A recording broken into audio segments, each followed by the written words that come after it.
Okay, Nick from Okanagan Detailing is going to do a test spot on the Chevelle just to see how effective his process will be, so he can give me a proper estimate and a good idea of what kind of outcome to expect. A more medium cut polish, it's just will be a good basis. It might not be kind of at the end what we go to, but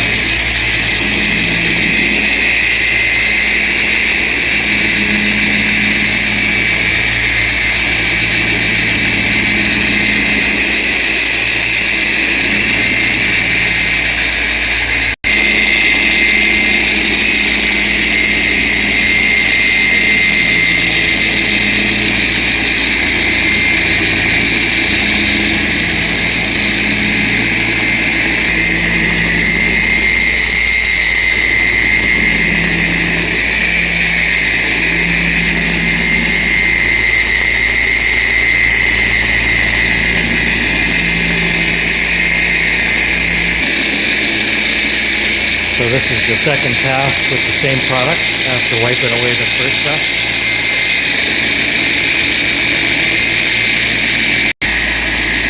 So this is the third buff to try to reduce the scratches, and we're finding that there's a lot of scratches in this hood that you can feel with your fingernail.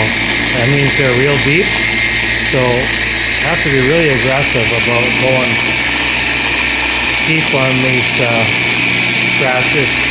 The black is going to show more than the red, and we may end up masking the black off and going really heavy cutting on the black with the risk of it may cut through, and if it cuts through, we would have to repaint the black stripes. I'll quickly do the finishing polish because that'll just take a minute, and then we can kind of pull the tape, and that's where it kind of shows the kind of out of it, and then I'll clean this adhesive off because that makes it look kind of like crap. Sure. So, but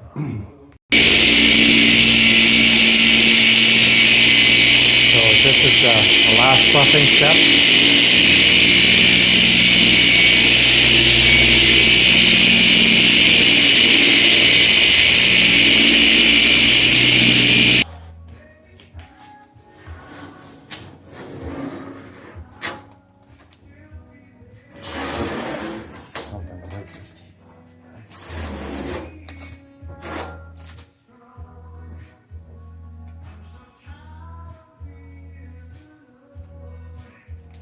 like colored waxes, but I generally.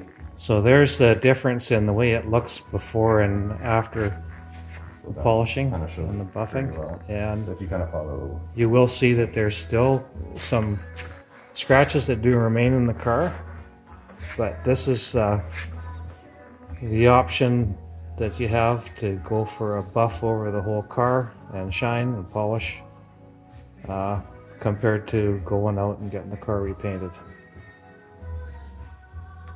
like you can see in the light how it looks there, Yeah. and then you follow it here, And and this, only the deepest scratches are kind of left. yeah. So it's just all the surface scratches are gone, because that's what all the swirls and that kind of stuff are. Yeah. But then the really deep ones. And then the options there, once the whole car is all buffed and polished, if a guy wants to repaint the black, because that's going to show the worst, we can always repaint the black stripes. Well, yeah. Yeah. And buff out the rest of the car. Yeah. So the black, it's a huge improvement because standing here, see them, whereas they used to be really white lines. Like they're still there, but from angles like right here, it looks like perfection. Yeah. So it's kind of, you just. Yeah, I'll put this on you. Just gonna get this adhesive. I usually would have alcohol with me, but I didn't think everything through.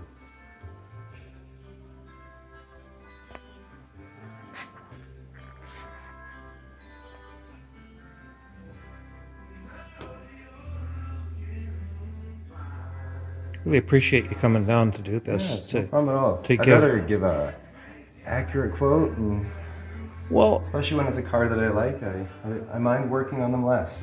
So actually, too, it's probably a good idea for a first-time customer, so that you don't have Some people unrealistic expectations. That's it. So things that you're going to do a lot less than you're going to do. So it's just nice to.